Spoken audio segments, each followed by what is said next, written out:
বাবা, ঘরে এত মশার উৎপাত কি বলবো। আচ্ছা, তোমাদেরও ওখানে কি এত মশা? আমাদের এখানে তো প্রচুর প্রচুর মশা, ঘরের মধ্যে থাকা যাচ্ছে না। বিকেল 4টে না হতে হতে কিন্তু দরজা জানলা বন্ধ করে দেওয়া হচ্ছে, তাও ঘরের মধ্যে এত মশার গান, মানে কি বলবো, রীতিমতো ঘুম ভেঙে যাবে, এতটাই মশার উৎপাত। তো এরকম যদি মশার উৎপাত তোমাদেরও ওখানে থাকে, তাহলে কিন্তু আজকের ভিডিওটা তোমার জন্য। খুব সহজ একটা রেমেডি, যে রেমেডিটা যদি তোমরা ব্যবহার করো তাহলে কিন্তু খুব ভালোভাবে বাড়ির মধ্যে থাকা মশা চটজলদি কিন্তু পালিয়ে যাবে। তো তার জন্য ঘরে থাকা কিছু ঘরোয়া রেমেডি নিয়ে নিয়েছি। তো দেখো, এগুলো আমাদের রান্নাঘরে থাকে। তেজপাতা, এই যে 3টে তেজপাতা নিয়েছি।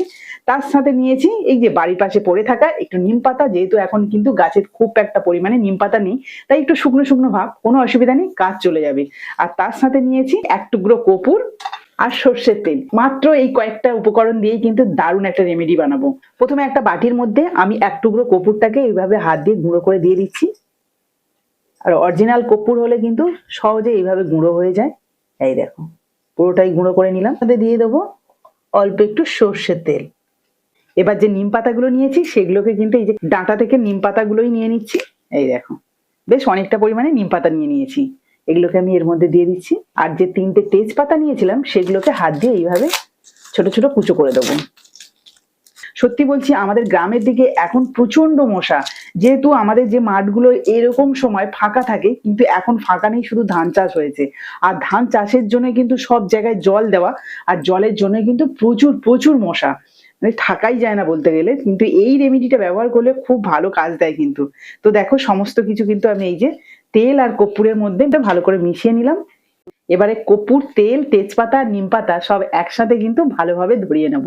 আর এর থেকে যে ধোঁয়াটা বেরোবে সেটা কিন্তু দিয়ে কিন্তু সব ঘরে দেবো ধোঁয়াটা, এতে করে কিন্তু সব মশা পালিয়ে যাবে। এবার যদি সরাসরি এর মধ্যে আগুন দিই না, তাহলে কিন্তু ধরবে না। তার জন্য দেখো, এর জন্য একটা সলতে নিয়েছি, আর এই সলতেটাকে দিয়েই ধরিয়ে নেব।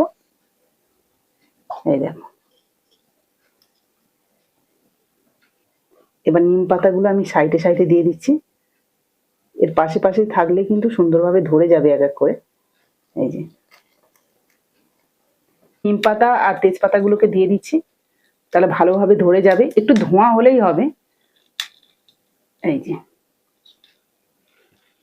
এই যে দেখো, হালকা ধোঁয়া হচ্ছে, ভালোই ধোঁয়া আসবে। এই দেখো কি সুন্দর ধোঁয়া হচ্ছে। এটাকে কিন্তু এভাবে সব ঘরে দেখিয়ে আসবো, তাহলে কিন্তু ধোঁয়াটা যখন যাবে তখন কিন্তু আপনার মশাগুলো পালিয়ে যাবে। এই দেখো কি সুন্দর ধোঁয়া হচ্ছে না।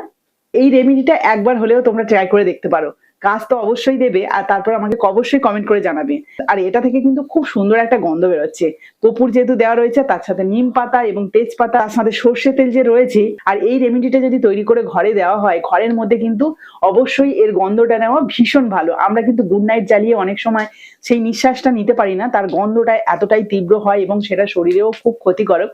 কিন্তু এটা তোমরা একবার হলেও কিন্তু ব্যবহার করতে পারো, কোনো অসুবিধা হবে না, বরং নেগেটিভ থেকে পজিটিভিটি আসবে। তো বন্ধুরা, এই যে একদম সহজ পদ্ধতিতে মশা মারার যে টেকনিকটা বা এই যে ঘরোয়া রেমেডিটা তোমাদের কেমন লাগলো অবশ্যই কিন্তু কমেন্টে জানিও। আর ভালো লাগলে প্লিজ একটা লাইক করে বন্ধুদের সাথে প্রচুর প্রচুর শেয়ার করো, যাতে প্রত্যেকেরই উপকারে আসে।